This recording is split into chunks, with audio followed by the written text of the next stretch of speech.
Previously on the Lupe and Royce show. Tom, show us your fingertips. You've been burning them. Listen, I cannot wait until I'm testifying at your trial, boy. Just want to let you know that. I can't wait to look your sons and daughters in the face. Just tell them to kiss their father goodbye so they can go visit you at the most maximum security prison they can find. I can't wait till they get you. The Lupe and Royce show is a Say What Media production. That was pretty good.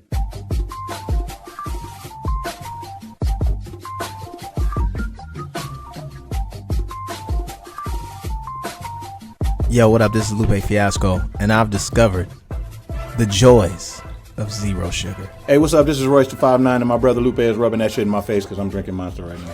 And this is Tom Frank. I'm your regular dude. I need you to expand upon this because I just don't know if I can drink zero free sugar drinks. Why not? They don't taste right to me. I mean, I wasn't rubbing it in your face, Royce. I'm sure that Monster has like a ton of like low calorie, zero sugar type situations, or not, or they might even have just like an extra sugar version, like where they just half this can is just solid sugar. I don't know. But the reason I bring this up is to your point, Tom. For historically, sugar-free or sugar replacement sweetened drinks, they come with some baggage. You know, it might be like the aftertaste is weird, the consistency is weird, what it does to your body is like crazy. Like, the taste, you know, like a sugar-free Coke or a sugar-free, you know, Sprite or whatever, may taste nowhere near close to like the regular version, right? But just recently, I got to give some props to these soda companies. You know I don't do this, but I will do it. They kind of got the formula right. There's some scientists in there who knew, like, yeah, we need to get it closer to, you know, the flavors of the original. And I'm just not seeing this particular version with this particular branding with zero sugar. And it is, I mean, it's right on. I've had all the classics, you know, and they taste like the regular version. So I've kind of invested and went over the deep end and bought like 8 cases of my favorite sodas. Not 8, maybe like 6. Maybe like 6. I think it's psychological. What you mean? Because it does say on there zero sugar. I convinced myself at one point in time that Patron was very delicious. I did. It was great. I convinced myself and it was good. It was good in that moment. So I think it's psychological. And for the record, I drink Monster Energy drink for the 260% riboflavin. That's why I am trying this, as you can see. It is also sitting. Tom, how you gonna whatever that is? How you gonna say, yo, I don't stop showing that. They ain't paying us, man. But my point was, I am trying it. It just doesn't taste right. Are you drinking it cold? I'm drinking it cold. It's been sitting here for like 6 hours. That's not cold, Tom. But it started cold, but now it's not cold. Tom, are you drinking it? Are you drinking it with confidence? Maybe that's it. Yo, I almost called Tom a jackass right now. I just want to say that. I was trying to say. Why were you going to call me a jackass? Because I asked you, are you drinking it cold? Which is, I will say this, you have to drink this stuff cold, right? There's that. It has to be icy cold. You can't like sit and wait unless you're putting it back in the refrigerator. So if you get it, you need to like make sure that it's cold, because I have experienced that. So when I asked you, Tom, are you drinking it cold? First you said, I don't know if I could drink that. Then off camera, you got an entire case of zero sugar soda. I do have a whole case here. Then when I asked you if you drink it cold, I actually tried. It's funny because you put on Instagram, and I swear to God, I thought you stole this photo from me. I took the same photo you did the other day. You got the orange? I took this exact photo. No way. No way. I thought you stole my photo. Because when I looked at yours on Instagram, it looked like a white guy's hand. And I was like, how did he get my photo? That's racist, Tom. That's racist. That you think now black people have to steal from white people. You know, we can afford Sunkist too, Tom. We got wooden floors too, Tom. We got a light. Let me clarify. The other side of our hand is light too, Tom. Come on now. I had to take a really good look at that picture because I thought it was my picture, and I thought, how did he get this? That from is me? uncanny. That is pun intended. Uncanny. See the can part. See, Royce, I got bars. Always. So, but back to it, Tom. We got to get into that photo because that's weird. That's actually genuine. That actually kind of threw me off a little It's bit. weird, It is right? Very weird. Pull up your photo because I thought you stole my photo. And the reason I took this photo is my wife, all her stuff is this zero sugar stuff, and she's out of town, and I didn't have anything to drink, so I started trying it, and I took this picture and I sent it to her. So that was the purpose of this particular shot. Right, there's my. And then I thought, how did this shot get out on Instagram? I mean, it's crazy. There's mine. That's weird. actually pretty good. That's actually pretty good. That's actually weird. That's right, actually Royce? weird. I'm gonna give you That's that. weird. Now, Royce, if you had one, that would have been unbelievable. I got one.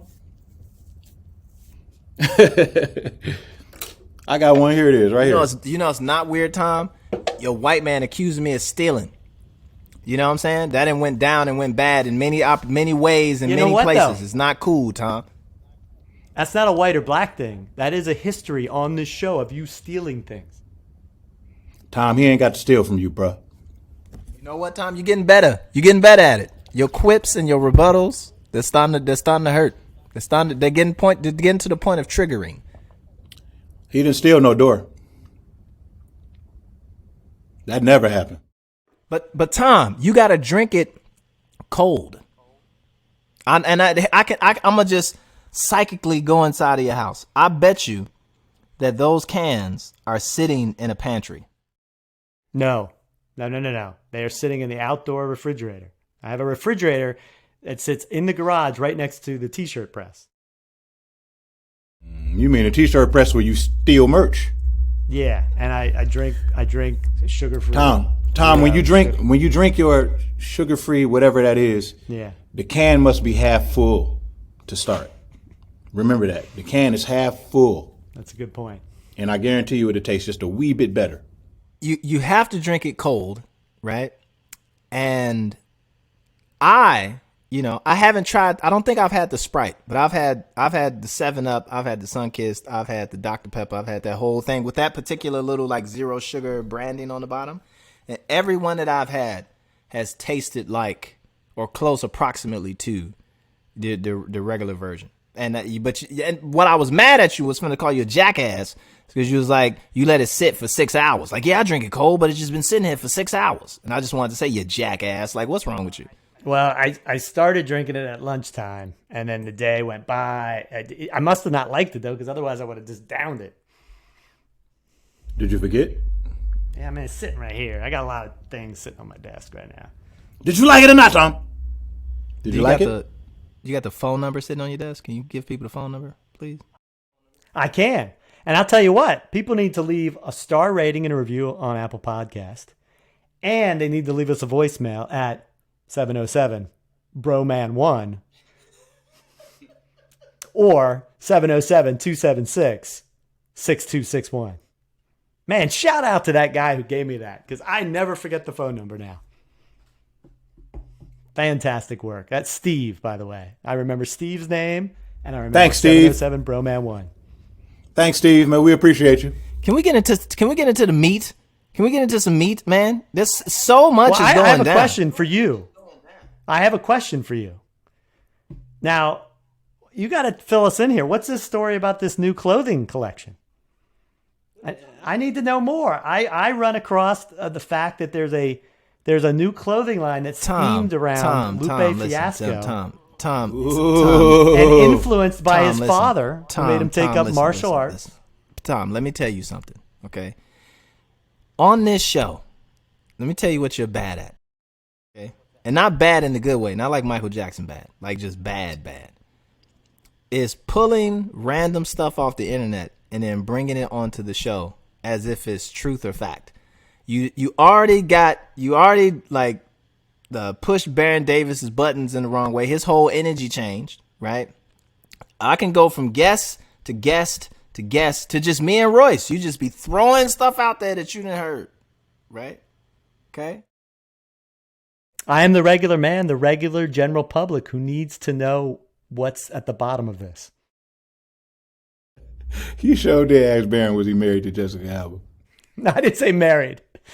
It does say on his Wikipedia page that he went to You prom can't with go her. off the. Stop saying it. You can't go. You can't stop spreading misinformation. You can't just go off Wikipedia page. I'm not. First of all, Tom, I've always been in the fashion business. I've always done clothes in one capacity or another. Shout out to my mom, Mama Fiasco, who's a seamstress and a sewer. She used to sew people's prom suits, and towel coats back in the day was a big thing in Chicago.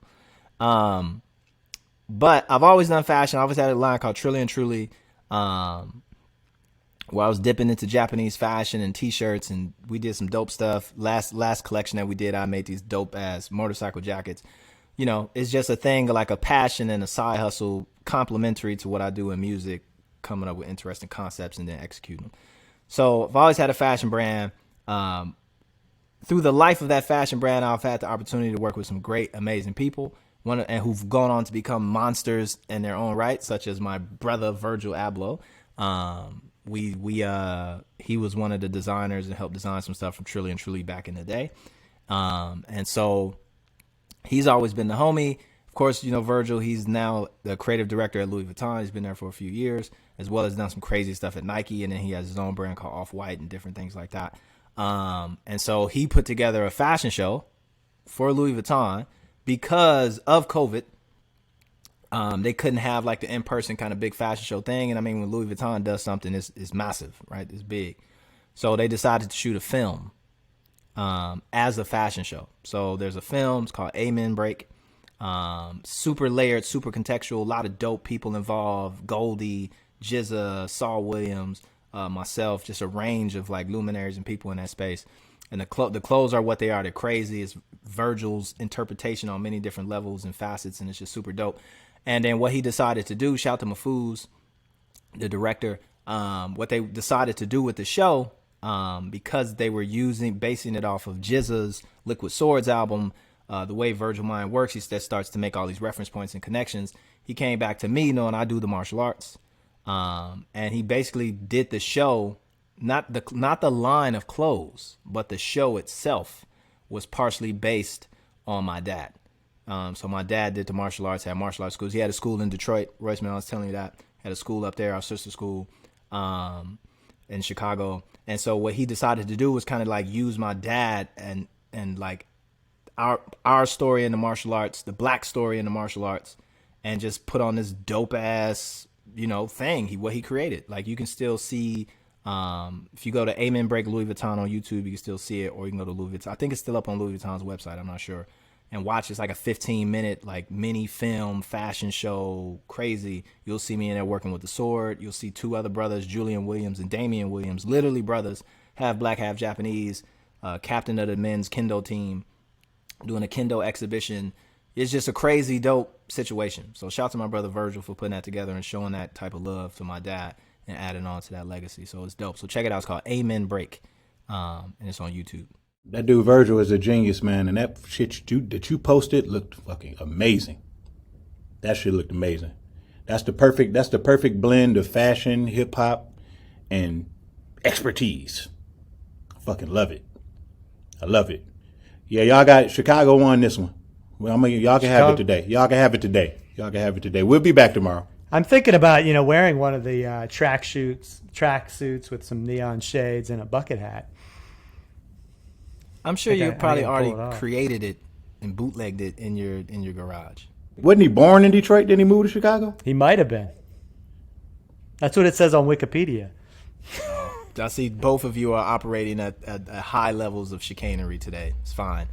Virgil, actually, I think he grew up in Rockford, Illinois, which is super south. But I think his dad, I think he's like Ghanaian or something in his background. I can't remember. I don't want to give his biography. But yeah, Virgil's the homie. Been knowing him for like 15 years. Super dope dude, man. Like you said, a genius and super great. I love what he's doing, man. So that's what that is, Tom. There's not a fashion line based off of like, get the story right, goddammit, man. So have you, RZA, nor the Jizza, you guys never thought to like do anything with each other, kind of like in the combat space, like the karate space. I mean, because it's like, well, why the fuck didn't that happen? What the fuck's going on? Yo, we needed virtual for that to I happen? got the funniest What's wrong with y'all? RZA story of all time. It's not funny. It's tragic and funny, but dope, but funny and tragic. And so, RZA did the martial arts. So I think he did like Shaolin Kung Fu, like properly. I don't know if that's the case for the other members of Wu-Tang, but all their references come from like martial arts films, Kung Fu films, stuff like that. And I think RZA actually took the step to actually go learn Shaolin Kung Fu.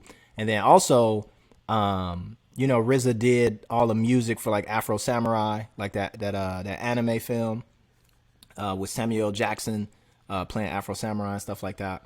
And then also RZA did like, I think he did a film called like, I forgot what it's called, like the Iron Hand or something like that. Like look that up, Tom. Like RZA did like a proper like Kung Fu film. Which I think he directed, right? So I know what you're talking about. So here's where people, another like kind of like woe is me, why they be doing Lupe so wrong story. Prepare yourself. So RZA was doing a soundtrack, right? And so he was looking for people to be on the soundtrack and do stuff for the soundtrack. I don't know if he knew how deep I was in the martial arts. Like most people in the industry don't know that, right? And just kind of seeing it now or in different places. So I don't think he knew how deep I was in martial arts and Kung Fu and stuff like that. So when he brought me in, they wanted to, you've probably been through this as well, Royce. Like when people want you on a project, they'll come in and like, premiere or show you like what the thing is, like us, this. So we went to some studio in LA where RZA was, and I think he was like mixing the sound for the film. And just to kind of talk about like, here's the idea I have for the song, because the song is kind of meant to be tailored to the film. And it's like, all right, cool. So I'm watching little pieces of the film, chatting back and forth with RZA about my martial arts experience, right? And this is a Quentin Tarantino film, right? I think so. Yeah, I think it's The Man with the Iron Fist. The Man with the Iron Fist. Yeah. Isn't it like a part 2 or something like that too? Or no? That I don't know. Russell Crowe was in it too. So we talking, we in the studio talking. And so like, all right, cool. I'm like, all right, I'm gonna go, brainstorm some stuff, think about some stuff, blah, blah, blah. And so when we leave, RZA was like, yeah, all right, Wiz. As in Khalifa? Yeah. Or are you a wizard? Or you a wizard with the words? I wish it was the Wizard of the Words, but I think that whole time that I was there, that RZA thought I was Wiz Khalifa. That's funny.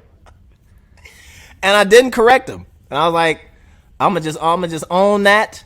I'm gonna just keep that safe. I'm gonna hold it until I get a podcast with Royce, and then I'm gonna tell that story on the podcast. That's fantastic. Yeah, man. Lupe, if it makes you feel any better, I wouldn't have corrected him either, bro. It just seemed like it would take too much work, man. Because then you got to do a whole do over, man. It's like we got to re-show you everything. Oh man. And I was like, did he know? And so in the car ride home, I was like, did he know? Like my mind was just like, did he know I was Lupe? Or did he think he was like? Did he even know Lupe was there? Or like I don't even know anymore. Okay, I think he knew. I think he knew you were there. I think just in that moment, You think he screwed around your name, but he knew he was talking to you. He knew he wasn't talking to the tall guy who made fucking Black and Yellow. You know I what? mean, we you never know. might have to get to the bottom of this. So you don't know to this day? I don't know to this day. Royce, we're going to get to the bottom of this. If he thought that I was Wiz Khalifa. I am going to get to the bottom of that. I think I had dreads then. I think maybe. I mean, it's possible. It's possible. I might have had the baby dreads. It might have been like, and I think they were asking for people from Atlanta because me and Wiz was on the same record label. So I think that's how it came apart. Did you walk in there? Did you have Amber Rose with you? I'm just trying to figure out what's going on. Was I smoking? Y'all are literally nothing alike, man. Was I like chain smoking like joints? Man, Isn't he a lot I don't know, taller man. than you? He tall. Yeah. Shout out to Wiz though. I remember being on tour with Wiz, and where were we? We had some show in New York, and that was the day that I learned that I was allergic to stage smoke, like the smoke machine. Yeah. And we doing this show, and I completely lost my voice. Ooh. On stage, and I was just like, I don't know what to do. And then didn't What realize did you that do? it was a smoke. I couldn't do shit. Did you have a hype man? You just walked off? Did you have a hype man? Was I with a hype man? Maybe, I don't know. There's like nothing I could do. It was like, I can't talk right now. Like I can't speak. I remember my voice went out completely out in Philly one time, man, and everybody was they were just looking so like excited for me to say another line, and I just didn't have it. So what'd you do? You just literally had to. I had to tell him I can't even finish. I ain't gonna even lie to you. I had to go to. I ended up going to see a doctor and getting a steroid shot. Yo, Wow. but were you able to tell them like, hey, I can't finish? Yeah, I could talk a little bit. Like it was like laryngitis talk. You know how that is when you're not trying to put your voice in any sort of register. If you just keep it, dang, I can't even finish it, man. Wow. See, I couldn't even talk, bro, if I remember correctly. So it's like people had no idea what was going on. It's like what? It's like. So you just walked off. And what happened? I can't remember. I think, like, you don't know. Now I know exactly what happened, right? That it was like they kicked off the smoke machine. The smoke machine got into my throat, and then just closed my body. Was like, that shit's poison. We're not breathing that in, and like closed all that shit off. So my throat was done, and I know that because it happened a few more times. And then I was like, yeah, like, was I screaming too loud? Was you know what I'm saying? Like, do I got laryngitis? Like, what is that? And it was like, oh, it's that fucking smoke machine. So now I don't use smoke machines, like, at all, like, on stage. But it was like, I don't know, like, what. I don't know what. So I think I left to try and see if my voice would come back, and kind of came back. Then, I don't know if I was like, I'm going to just scream through this shit and just finish it. But it was a disaster. And I bet Wiz Khalifa was looking over there with a joint, just like, that's why you should smoke. That's why you should smoke, dog. That's why RZA don't know who the fuck you is. You're listening to the Lupe and Royce Show with Lupe Fiasco, Royce the 5'9", and Tom Frank. Royce, we've been talking about our sponsor, Betterhelp, for months now. Months! But for listeners out there who still haven't tried it, could you give us some reasons why they should consider counseling with a licensed professional therapist? Well, for me, I personally go to therapy just to gain perspective on things, just to learn how to communicate a little bit better so I can improve myself. No matter what your goals are or what's standing in the way of your happiness, BetterHelp can help. God knows both of you need it. BetterHelp will connect you with a licensed professional therapist in a convenient, safe, and private online environment in as little as 24 hours. It's available worldwide, and BetterHelp allows you to send a message to your counselor anytime, as well as schedule a weekly video or phone session. BetterHelp is more affordable than traditional offline counseling, offers financial aid, and provides counselors with expertise and experience like anxiety, anger, trauma, and stress. Get 10% off your first month by visiting our sponsor at betterhelp.com/Lupe and Royce. That's BetterHelp, HELP.com/Lupe and Royce. You're listening to the Lupe and Royce Show with Lupe Fiasco, Royce the 5'9", and Tom Frank.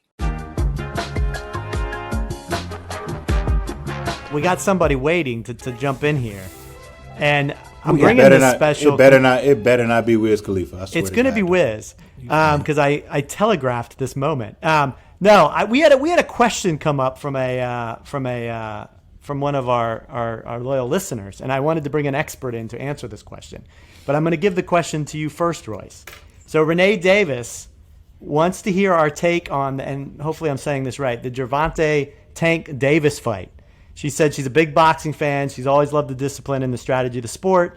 She was at a recent fight in Atlanta where the main event was Gervonta Tank Davis. The atmosphere of the fight was electric, and she just loves it when the black and brown community can sell out a venue and celebrate a sport that was also almost destroyed by Don King.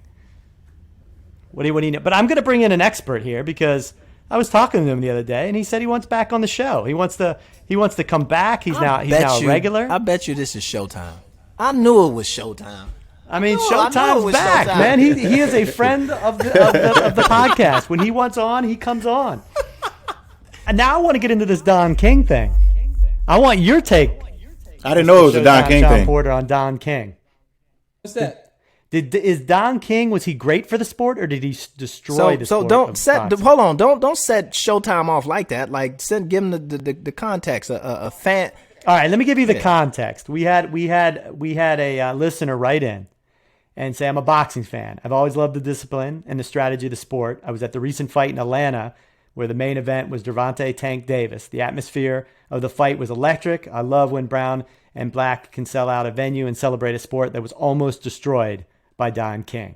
A lot of people don't know about this, but there's something called the Muhammad Ali Act. And that is where you can't represent a fighter as both a promoter and as a manager. And that was something that Don King was notorious for. And I don't want to get myself in trouble or anything like that. But the long story short is Don was known for promoting fighters and also managing the same fighters that he was promoting, and basically getting paid on both sides of the coin. And the Muhammad Ali Act was created basically so that fighters would not be, for the sake of words, used or promoted and managed by one team and not get the fruits of their labor. So Don was notorious for that. I don't think Don, in terms of like black and brown selling, I don't think Don had anything to do with that. I think Don he kind of always crept over to whoever won the fight. You know, you could have been from the Ukraine and you could have been fighting, the black guy that he was representing. And when he saw that fight going the Ukraine's way, he started this, tiptoe his way over there. So he staged some of the greatest boxing events in the history of the sport. I think he took what he learned from the streets of Cleveland and what he learned on his way up and took all that to the sport of boxing. I think in a lot of ways you could say that he transcended the sport. It all depends on what you're looking at and what you want out of boxing. I think he did a lot for boxing, and I think he left some scars on boxing too. So Showtime, what have you been up to since last we talked? I've been working since we last spoke. I actually was expecting to be able to announce a fight soon. That got put on hold when Tyson Fury and his whole camp just tested positive for this coronavirus that everybody seems to mysteriously think passed away. It's still here, it's still alive. So I'm keeping my mask on and doing everything I got to do. But yeah, I think that a fight like that, it's a pay-per-view fight. It's a trilogy. I saw Tyson Fury back in May, and we were talking about the fight. I said, man, nobody knows what's going to happen. That's what I love about this fight. He says, no, everybody knows what's going to happen. I'm going to go over there and snap him, punch him in his face again and knock him out again. I was like, damn. But when you take a look at this fight, Deontay got something that nobody in this world has had before, and that's just this right hand that will send shockwaves through anything. And if he's able to land that punch, we don't know what's going to happen, So I'm not completely sold that this fight is Tyson Fury's. I'm not sold either. I'm not sold. And I'm not sold on him having the coronavirus. Got into that, huh? Hey, listen. Hey, now he's starting to, we were talking about Don King and his history and his legacy. Tyson Fury's got a little bit of a history himself in terms of the way he moved before, during, and after fights. You know what I mean? I'm not really I'm not into all of the speculations and things like that. But when you take a look at this fight and you take a look at how close they was and, how people have come up with this coronavirus, I don't know, man. I don't know. Oh, wow. I just got what you were saying. Ooh. So, Royce, you know the game pretty well. Do you think that this could be an advantage for Deontay Wilder in terms of this fight getting postponed? I don't know if it's an advantage.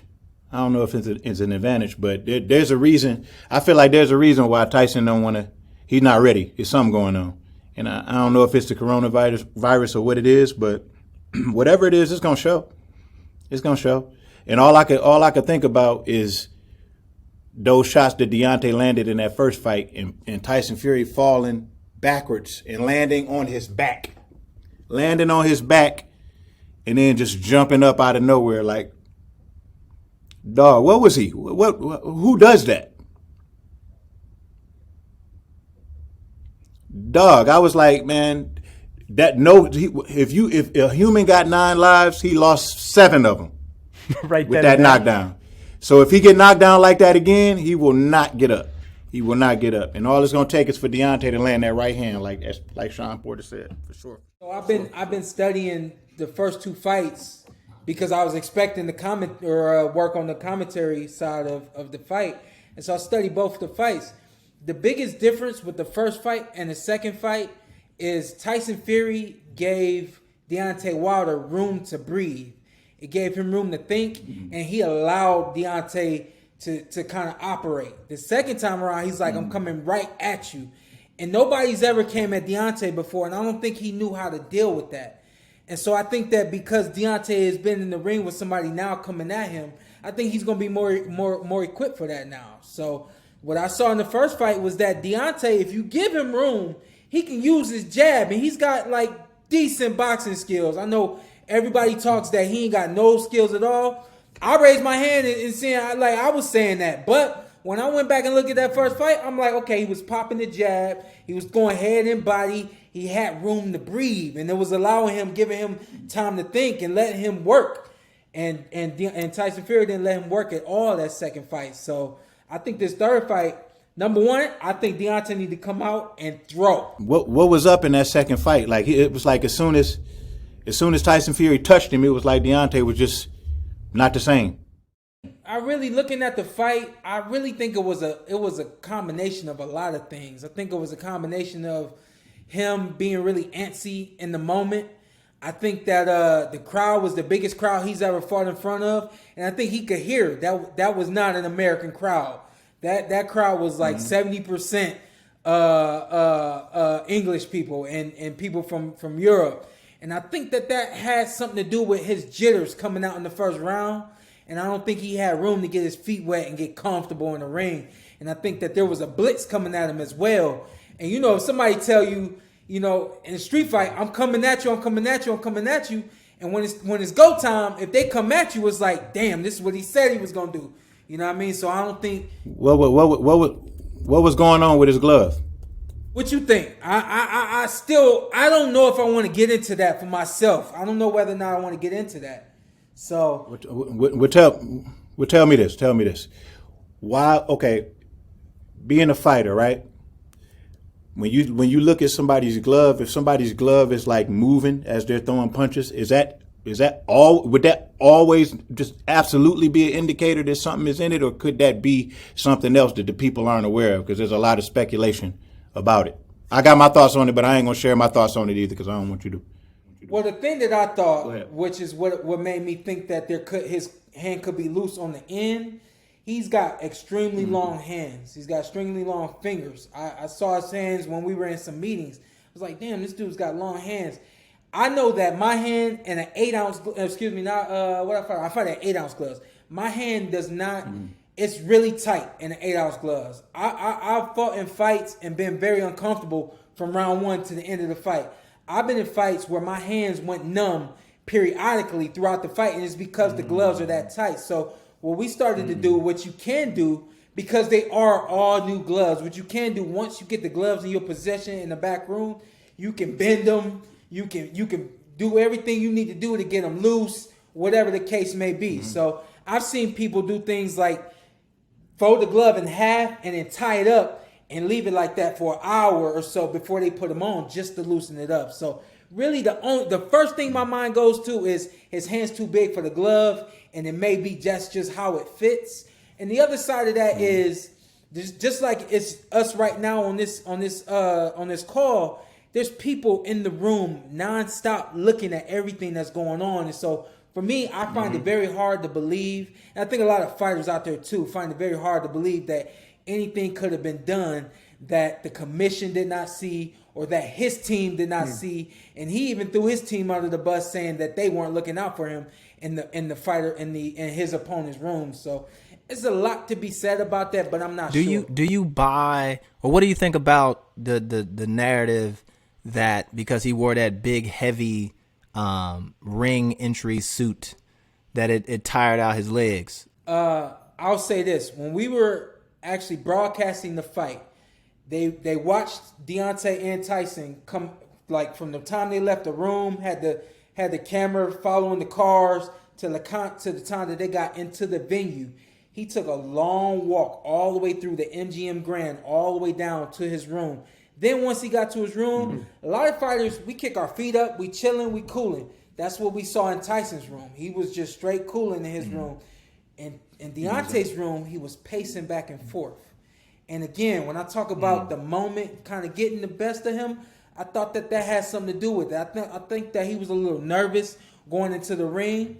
And I think that he was on his feet a little bit more than he needed to before he even made his walk to the ring. Then we talk about him having on a suit that was electrifying for the moment, but it very well could have took something out of him along the walk. Now, again, keep in mind, this controls everything, and y'all know that. So when this gets tired, everything else gonna get tired. So all of the thoughts that he was thinking through that long walk to the MGM, all of the thoughts that he was thinking through his pacing back and forth, all that, he was mentally exhausted, I think, and trying to keep himself up emotionally and everything else physically. And I think that took a little toll on him. I think it's a lesson that he's going to learn from coming this next fight. We were talking about the fight that just had passed, the Mayweather Paul fight, right? And we were talking about, and is that where that kind of question about Don King and Gervonta kind of came up because of Tom? And it was like, is that good for boxing, right? So now that we're kind of like a month out from it, or however long from out of it, I said that I don't think that it was. I think it was just like a nice payday for them both, but I don't think it really had like an impact on that sport. But I could again, 100% wrong. But asking you, a professional, again, now that it's happened, it's done. We get into other fights. Other fighters are kind of coming back online, etc. What do you think is the legacy of that fight? Legacy of that? There's no legacy in that. So let's start with that. Legacy. No, there's no legacy in that. That just was something that those two gentlemen just decided to do. But I think the only analogy that I can really come up with is like the Portaway podcast coming on the Lupe and Royce show. It's a collaboration. I'm gonna post and show everybody what I did. You're gonna post and show everybody what you did, and hopefully we'll all be eating from it. Boxing needs to learn what these Paul brothers are doing and start collaborating and stop trying to push them out the door. It's not about saying that they can get with us, that they are elite and that they are world class. There's no secret that they're not. Allow them to keep doing it how they're doing it, but start to eat from that. Start to say, hey, come to our shows, promote our shows on what you're doing, and that's how boxing can benefit from it. But as long as boxing continues to try to shut the door to them and say, y'all ain't doing it like us, y'all not us, and so on and so forth, he bringing millions and millions of followers to his platform. You hate on him, and what you don't realize is that you hating on a million other people that you could taking an opportunity away from them becoming boxing fans. So he's bringing eyes to the sport. I don't think it matters how he's bringing those eyes. The fact remains the same. He's bringing eyes to the sport, and we got to start learning and eating from that plate. I think I still look back at it now, and I think it's even better for the sport than I did back then. Like he's talking about it on his podcast. I mean, he's talking about boxing, and I think even people that normally wouldn't watch a box now have a curiosity. And they actually, I think naive. I think people that don't know the sport realize these guys aren't great boxers, and now they look at guys like you, but I'm saying now they can appreciate even more so what you do than what they did. Yeah, and it's about timing. You know what I mean? So this is the timing of the Paul brothers, and this is the timing of, we had Ocho Cinco in the ring that same night, It's the timing for them now, and it's this social media era. And I think that if boxing starts to schedule their things around what the Paul brothers are doing, or right before the Paul brothers are doing, or figure out a way to collaborate with them and promote their fights and things like that, I think that helps the sport grow. I have a 10-year-old cousin walked up to me. This is before the Mayweather and Paul fight. Walks up to me and says, "Are you gonna fight Jake Paul?" I'm like, "What? How do you know Jake Paul's a boxer, but you can't tell me any other fighter that's in the boxing game? It's something that he's doing right that we can learn and benefit from, and it's just a matter of time." So I think it's good for the sport. I think that it's got to be small doses. You know what I mean? At the same time, I'm not saying that Showtime and DAZN and Fox and PBC. I'm not saying that they should put on a lot of YouTube fights and things like that, but definitely invite those guys to the fights. Try to get us on their platforms and so on and so forth. I think it puts a bigger landscape, bigger eyes on the sport. So. And the other thing I would say about that is we kind of even learned from this collaboration, right? I mean, the more you have a podcast now, so you're out there talking about boxing. You've been on this show, which is predominantly a rap and hip hop audience who just so happen to be also huge boxing fans.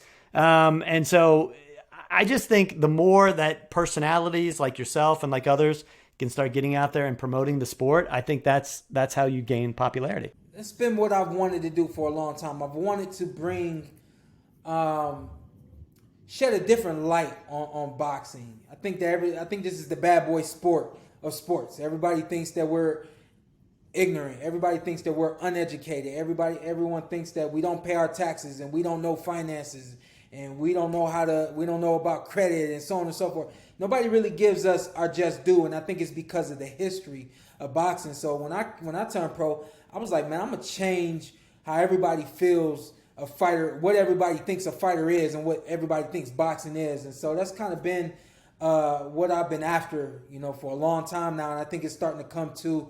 I just started Motivational Monday. I'm gonna do one Motivational Monday episode a month, just to start. The next show, I'm trying to get it done before I leave to broadcast the Olympic Games. I'm trying to get Dave Tolliver from Men at Large, R&B singer from back home in Cleveland. He's out here this weekend. And so, man, I'm like, yo, you got to come do this podcast. It's going to go up in a couple of weeks. But I don't want it to be just a boxing podcast. I'm going from just the boxing to now this Motivational Monday, which is going to be from everywhere from doctors to lawyers to R&B singers, rappers.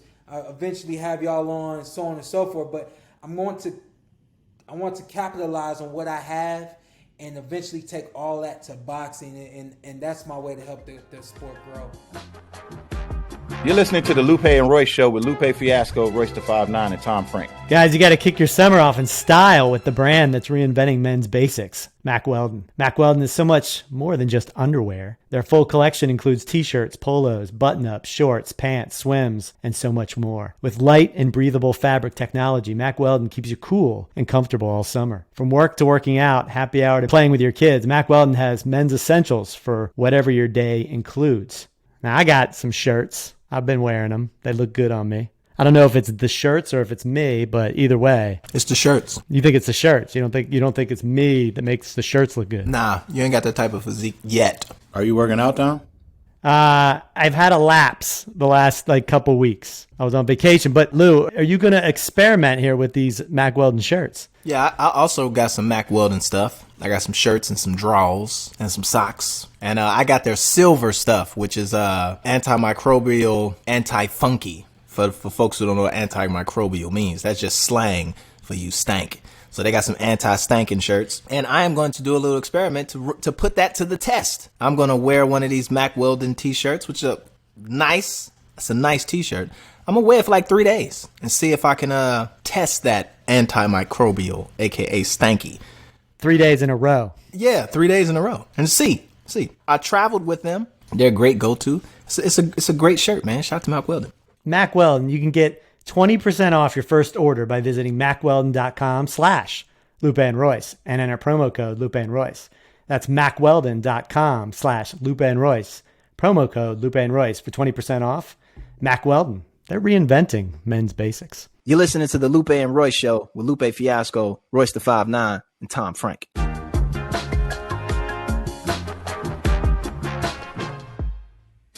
Yo, about the Olympics, right? Segueing into that, right? Two things. Well, actually, one thing. What do you think about Miss Richardson and her kind of ordeal?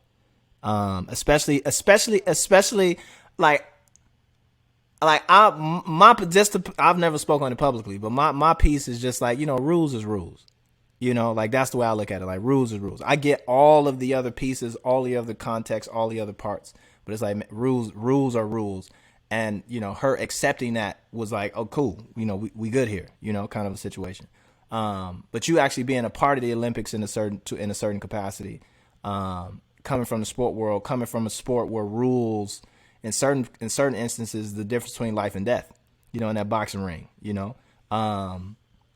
what's your take on that, on her piece? This is why I tell young kids, I try to tell them, like, you got to find the time. Is everything's about timing. It's not always time to have fun, but you ain't always got to be serious. Find those moments when you want to relax and enjoy life, but you got to be smart about it. And I think that was irresponsible for her to do that at the point in time. You know what I mean? Like you're away from the biggest event that you could be a part of in your respective sport. And with that being said, you just got to make a responsible decision. I think that was a decision that now she's going to mature from and understand that they ain't playing with me. I am the best, or one of the best. And just because I am one of the best, it doesn't mean I get to do what I want to do. So, and it's hard too, because I am a clean fighter and I'm a clean person in general. So I don't know mentally what she could have been going through, or what she was wanting out of the moment, anything like that. I know a lot of people say it's just marijuana. I really don't know what it does or what it doesn't do. Everybody says it doesn't enhance what you do in your sport. And I get that. But like you just said, Lou, rules is rules. And with that being said, I mean, I just think that the Olympics, they have to keep that bar high where it is. Even for me, I'm going as a broadcaster, but I can't wear street clothes, even though I'm just going to be I'm doing it remotely too, so I don't even know how much I'm gonna be on TV. But they still say, hey, bring 3 suits, bring some ties, bring some shirts, bring everything that you need. So rules is rules, and we all have to adapt and do what we have to do, make them sacrifices. And she knew that, so we can't just say, you one of the best, you should go. And she knows what the rules are, and she knows what the sacrifices are that need to be made. So Royce, I saw you blame the weed man. We should find the weed man and fuck him up. Well, what's your take on it, Royce? I know you always got the other context and parameters in it. She a baby, man. She a baby. Like it's good to make these kinds of mistakes early. You know what I mean? Because she gonna learn her greatest lessons by making these kinds of mistakes. Once it's able to sink in, she's not gonna be able to achieve what she set out to achieve. She get it out the way, she's going to still be the best next year, or whenever the next Olympics is. And she's going to be older and she's going to be wiser. You know what I mean? I ain't going to be super critical of her. Now, to that point, though, I mean, yes, you're right when it comes to, I think, normal people, but Olympians only have a very short window, right? I mean, you say, yes, she might be back, but that's 4 years from now. And 4 years on a runner is a long time. How old is she? She's young, like but super young 20s. She was 4 years ago, also in the Olympics, and did fantastic, right? So, fun fact about the Olympics: I think the oldest person, or the person who's been in the most Olympics, what sport do you think it is? Because there's this one lady who's been in the Olympics more than anybody. In summer or winter?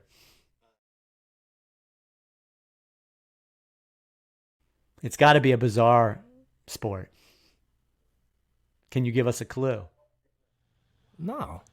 No clue? This ain't Jeopardy. What's wrong with you, man? I'm going to go with like something like track and field related. Like what are those people called that throw that thing? Shot put? A shot putter. Spoken like a true athlete, huh? Is it track and field? Because I was thinking track and field. Royce. It's not Shaq and Field. Royce, you Oh, wait a Showtime, minute. you put in your answer. It was wrong. So no time. You're done, Royce. I can't even. It's a I was horse gonna say, rider. I was gonna say. Yeah, it's a horse. It's a horse. I rider. knew it. I knew it. I knew it. You didn't know it. You were wrong, and you. It's a horse rider. If it Like, would have been I think multiple choice, I would have nailed it. I think she's been in like the most, like, double check for me, Tom, but I think she's been in like the most Olympics ever. Like in terms of like one athlete always coming back. It's always, I think, horse riding. But Maybe not the same horse though. That would be impressive. If it was the same horse. When was she in her prime? Would you say? When the horse was in its prime. Hey, so here's another interesting fact that I just learned about equestrian. They said that the horses have emotions just like the humans, the people that are riding them. And so college, the way you have home field advantage is the visiting team has to ride your horses. They don't know the personalities. They don't have a relationship with the horse, and that's how you have field advantage in equestrian. Wait, you can't bring your own horses? Nah, not as told to me by someone who coaches the equestrian team. She says the way there's home field advantage is the visiting team has to ride their horses, has to ride the home team's horses, and that's how they have home field advantage, because they don't have a relationship with the horses. So that's messed up. Yeah, that sounds kind of crazy. All right, the guy it's a guy and he's a Canadian. Unless you were talking about America, but there's a Canadian by the name of Ian Miller who has been in 10 Olympic Games as a Canadian equestrian team athlete for show jumping.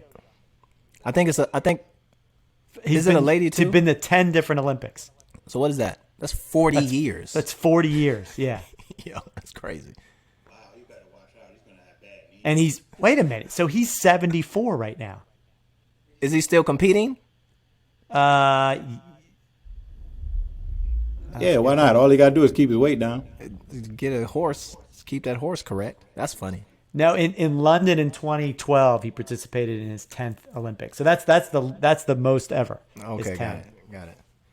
That's crazy. Wait a minute, I want to go back to the Olympics thing. So you are going to be broadcasting remotely, so you won't actually be. When you say remotely, though, where? Here in the U.S., or you're still going to be over in Japan?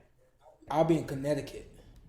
Oh, so NBC has a studio out there. They're like their biggest campus is out there in Connecticut. I've never been.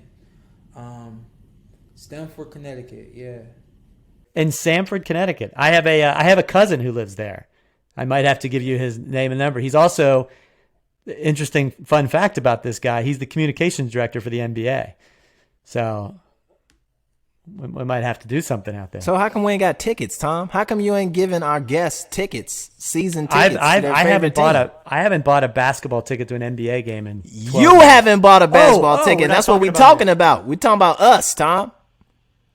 That's a damn shame. You've been sitting on that this whole time. I like the NBA. You need hands put on you for that one, man. Showtime. What's gonna happen with Spence and Pacquiao? You think Pacquiao got enough left in the tank?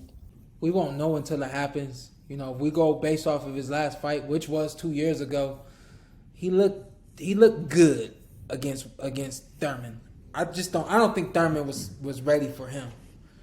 And I think it took Thurman some rounds to really get going, and also Manny slowed down. Mm-hmm. Do you think this is a 50-50 fight? I don't know. Well, it's only a 50-50 fight if you can speculate that Manny is gonna have enough there. But if you're going off just how he looked against Thurman, I wouldn't say it's a 50-50 fight. Spence too young, too strong. But Manny got tricks, man. He got tricks. You just can't count him out. Styles make fights, man.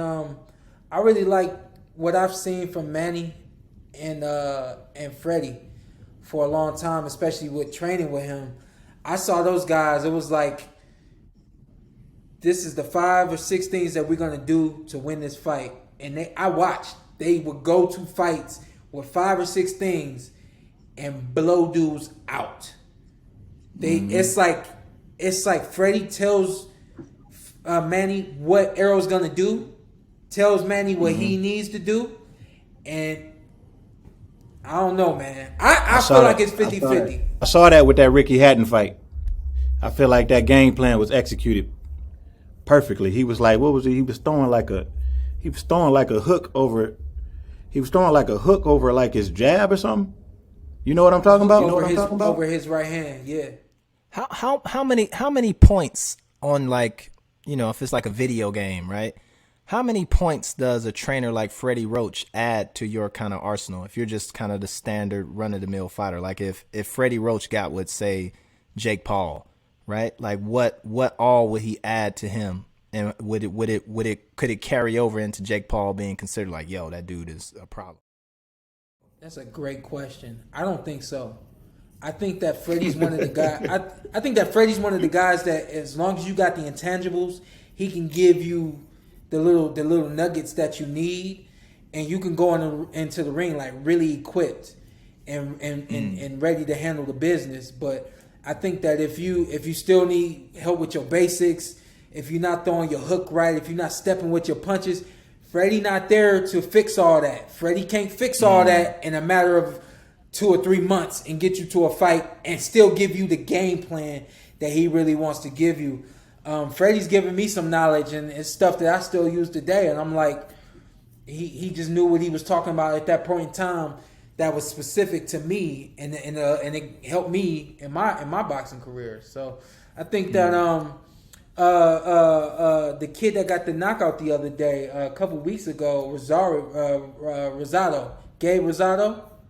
He's working with Gabe, and I think Gabe is a guy who's come through the ranks, has done it all. I think now he just needs somebody to kind of give him them little nuggets going into the ring. And you saw that fight; he just pulled back on this dude and threw a counter punch and knocked dude out cold. And that to me had the footprints of the fingerprints of Freddie Roach on it. So I don't think Freddie can't take everybody to the top, but if you got the goods already, he can add some stuff and really make it better than it was. You think Andre Ward can come back and beat Canelo? This is what I know about Dre. I know that Dre does not stop, just like Bernard. Bernard still trains today. Ain't getting ready for a fight, but he still trains today. Same with Dre. And I think that Dre will come back if he knows that he can do it.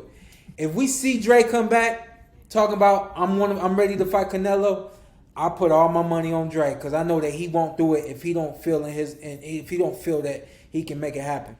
What makes Canelo so consequential to the game? Like, is it the people that he's fighting just ain't on the same level that he's on? Is it the competition pool, or is it just some kind of specific about him?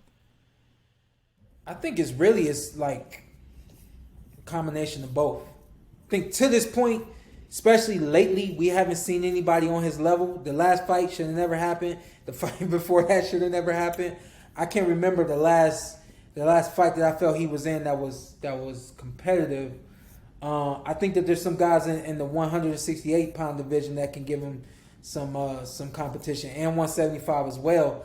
But I think if we speak specifically to Canelo, he's got the combination of speed, power, strength, athleticism, reflexes, like kind of the everything that you need to fight. It's like he has it, and all of it's like tip top. So it's like he's kind of outmatched right now, man. It just don't nobody have what it takes to beat him, and it's like he's got everything. You know, he's got the combination of everything that it requires to be a championship fighter. Who should he fight? In the order, I like Caleb Plant next. I think that Caleb's got the speed and boxing ability that it takes to at least challenge Canelo, make him think. And, I think that's something we haven't seen Canelo do in a long time, which is make adjustments. You know, you don't see a fighter make adjustments every fight, but at one time, you're going to be challenged with somebody that's got something that's a little bit better than you, and you're going to have to go back to the corner and figure out what they got going on and what you need to do to offset it and beat it. And I think that's what Caleb Plant would force Canelo to do. He would force Canelo to try to figure out what's going on and how do I beat this fast white kid. After that, David Benavidez. I think that David is the other guy in 168 who's big enough, strong enough, Super problematic. but is he fast enough? Have we ever seen a Mexican fighter who fights like Canelo? Not that I'm aware of. Canelo's like a mixture of, especially now, he's like a mixture of Miguel Cotto and maybe like, I really don't even want to say Oscar. I think he's better than Oscar. He's better than Oscar was. It seemed like ever since he fought Floyd, it's like his defense, at least his ability to slip punches. Like, wow, man. Fight against Mayweather took him to another level. Speaking of Mayweather and the Olympics, and that's kind of where Mayweather's got his, his rocks off kind of in his amateur career. What are on that level, on the kind of the amateur level, the Olympic level, is USA kind of like the front leader in terms of the boxing world on that level now, or are there other kind of countries that you think will step up? We haven't really been there since the late 80s. I think the 88 team. USA has not been on towards the top since the 80s. We've still gotten medals, but we've gotten medals here and there. There was only 2 medals in 96. And then we've basically gone maybe 1 or 2 medals since 96. So this year, I actually recorded the team for the podcast, and they all look and sound good. So our big downfall with international competition, and specifically the Olympic Games, is we here in the States, our competition level is so high that we never end up sending the same people to multiple international competitions. And so once you get to the Olympic trials, only one guy qualifies to be the representative, but he lacks the international experience. And so he's seeing guys for the first time. He's being in the international tournament for the first time. And it usually ends up being the Olympic Games. This year, we got multiple people on the team who have been to multiple international tournaments and have won multiple international tournaments as well. So to me, or been right in between that silver and that bronze. And so I feel real good about this team. I think this is the team that can really get us back to that prestige that we had back in the 80s and every year before that. When did Dre Ward win his gold? Dre won gold in 2000. Okay. Dre won gold in 2000. And then here's another unknown fact that people don't know about Andre Ward. I don't know how old he was when he retired. He retired undefeated, hadn't lost an amateur fight since he was, I think, 11 years old, maybe 12. So you talking about, from 12 till 30, whatever, he hadn't lost a fight, So I know that Mayweather talks about being a GOAT all the time, and it kind of just depends on what perspective you're looking at, because there have been other fighters who made it to 50-0 and kept going and eventually lost some fights after that, So Floyd is not the first fighter to do it 50-0.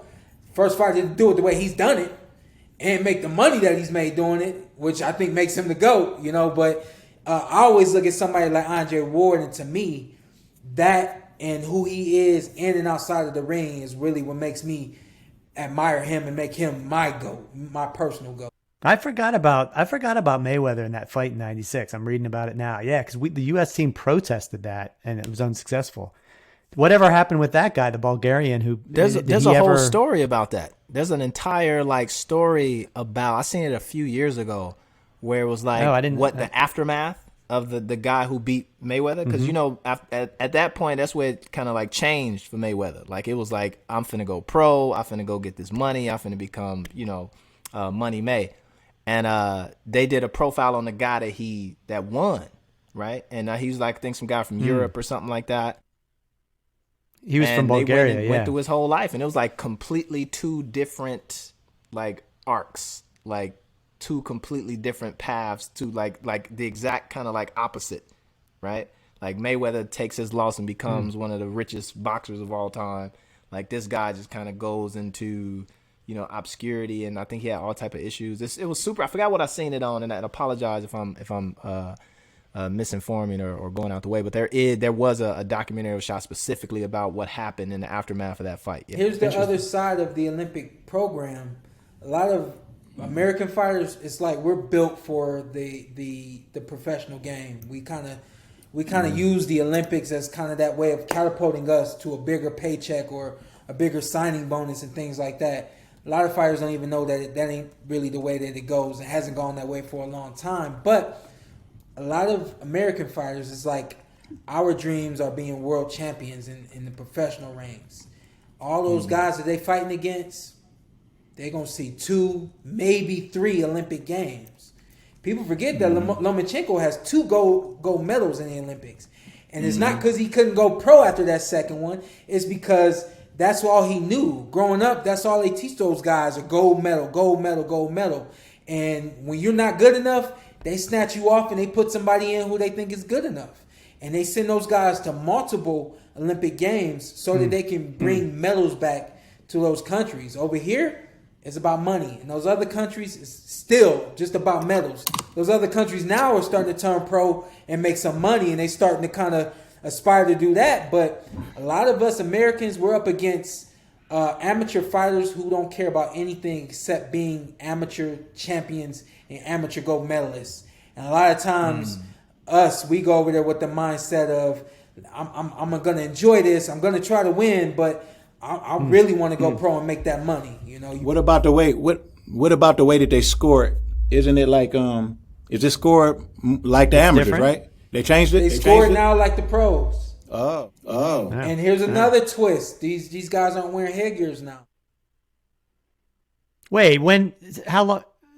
Is this the first year or did they the last 4 years ago? I believe the 2016 Rio games were the first games that they didn't wear headgear. Why y'all saying wow? Y'all didn't say wow when Nate Robinson wasn't wearing the damn headgear. Y'all gonna listen, Royce. You gonna keep playing with Nate's name. That man is gonna come to one of your concerts dressed in nothing but. I'm not playing with that. I'm not playing with that brother's name. He's gonna slam dunk all over you. He's gonna take some boxing gloves. He's gonna slam dunk them on your face. You better quit playing with Nate Robinson, man. I ain't getting to nobody's ring, and I ain't getting on nobody's basketball now court. People do it backstage. He gonna buy a regular ticket, right? You gonna be on the stage. He's gonna leap up from the crowd, right, while you performing and slam dunk 2 boxing gloves in your face. If you notice, Lou, I've never once been critical of Nate Robinson. I'm critical of how that fight got sanctioned. Don't clean it up now, Royce. just know. Fight. That's what I'm. That's what I always been saying.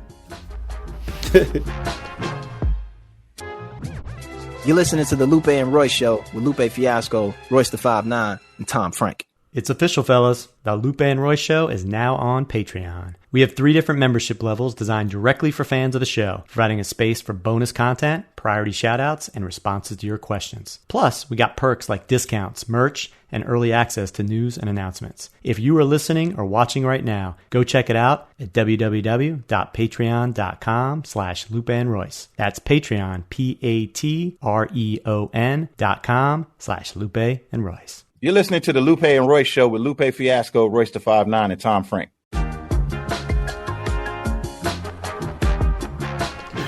Now, speaking of the Olympics and this whole idea of gold versus getting over there, now, being a basketball fan, I've been watching Team USA. Have you guys seen any of this? I mean, they lost their first 2 back-to-back exhibition games since they were amateurs. And it wasn't the pros. Somebody smoking some weed. Something's going on there, and I don't know what. But then again, so what interesting fact. So they lost to Nigeria recently, right? They beat Nigeria by 80 4 years or whatever it was, 4 or 8 years ago. Now, though, but back to your point, Showtime, Nigeria actually is full of NBA players. Like, they didn't have one NBA player 8 years ago, and now they have 6. So it is, I mean, the whole culture of the Olympics has completely changed, I think, in terms of all of these countries are getting to be more like the U.S., and it's becoming more about money and less about medal. And let me ask y'all a question. I got a question for both of y'all. Do y'all Does your level of performance go up or down depending on where you're at and who you're performing for and things like that? Or if you're smoking weed. I always thought that rappers who smoke weed cheat. So I'm like, yeah, you shouldn't be smoking weed, right? Because you cheat, right? I felt that. So I always look at rap as a sport. Showtime, like it's I look at it, or I want it to be that, right? Even if it's just an excuse to work out real hard or give some new excitement to being on the road for 50 days, right? Treat it like, man, basketball team's going to road, F1 team's going to road. So try and like frame it as that. But I felt back in the day like, man, certain artists of note who, use substances of note, when they go in the booth, it gives them a certain competitive advantage because it's a mental thing. So it definitely unlocks your imagination. And I felt that they was cheating. You know what I'm saying? So I was like, yeah, I can't smoke. I don't drink. I don't smoke. I don't get high. And I always felt that was like gave them a competitive advantage. So let me ask you this, Luke. If me and you go to the club and we see a pretty girl and I think everything I'm saying is fucking nailing it because I'm drunk, am I at an advantage? Am I gonna get the girl just because I think I'm doing the right shit? But if you in the studio drunk, see, here's the difference. If you're in a studio drunk, you might not have those kind of limitations, right? Of like thinking about the audience. And I'll get to your question, Showtime, and then pass it over to my brother. Like you don't have those kind of like, you finna talk about whatever in the studio, right? And it might be those things that I might be hesitant to talk about, right? Because I'm sober and worried about what people gonna think, worried about the community, or I don't want to make a record with talking about pussy and ass in it. You know what I'm saying? But when you drunk, you might, or high, you might be like, yeah, it's pussy all the time, and then you got this hit record. I'm over here making a song about skateboarding, right? Struggling to sell 500,000. You up on 4-5 million with the pussy all the time song, right? Or you go 10 years straight rapping about pussy, and everybody be like, what in the hell is his problem? It's Pussy Man. And you don't even realize what's going on. Hey, it's Pussy Man and Showtime. Look at them. All it does is allow you to let go of your inhibitions. That's all. The drunk person is always the person going, no, don't take my keys. I'm good to drive. There is going from a stadium one night to a bar the next night. Like that dip hurts. Like that hurts. Unless you Tech 9. And unless you Tech 9, then it don't hurt. It's it like, don't hurt. There's like bars, 8 stadiums, then 20 bars, and it's like it doesn't matter. Shout Tech 9. Strange music. But there is something to that, man, and you do question that. Like you go into a space, and especially if you're not just about like the money, you know what I'm saying? Where it's like you're getting paid either way. You might mess around and make more money at the bar than you would performing at the stadium, depending on what the situation is, right? But you start to question that. You start to question like the promotion. You start to like, did I do enough? Am I famous enough in this town? Do I got the hit song out right now? Like it plays on you. You get up there, you don't know what's happening until you get there, right? The view from the stage, it looked like trash. But you always kind of gotta, I would say show up early. This helps. Show up early before anybody in there, like for your sound check, and just go into the crowd. Like before there's a crowd, like where the audience is. And then you kind of get it from their perspective, right? And from their perspective, it's a grand event. It may look like a shitty little club with carpet on the stage from your perspective, and you think that they can see that. The crowd can't see none of that. Like they come in to kind of see you. They come in to hear the music. And it, aesthetically, it might feel like to you that this is nothing, but to them it's everything, and whether I've been in stadiums where you got like 50,000 people who might know one of your songs, right? And you got to perform for 30 minutes, right? And they really just waiting for you to get off the stage so the next person could come, or the singer can come, or whoever gonna come that they actually came and paid money to see. But then you'll go to another venue and it's like 100 people, but they know every word to every album, to every song. and y'all finna rock and vibe, and have that kind of experience. So, I mean, it definitely plays on you moving from different venues to different audiences. And I think what you got to kind of make it is like, that's why I look at it like it's a sport. Like I look at it like it's F1. Like, oh, this is just a different track. You know what I'm saying? I got to figure out how to master this track. And then we're going to go have a big, next week we're in a bigger track. Then this week we're in a smaller track. And you just got to figure out how we're going to retool a car with these tires, with this engine, with this situation. And that's like what song I'm going to pick. What the set list going to be like.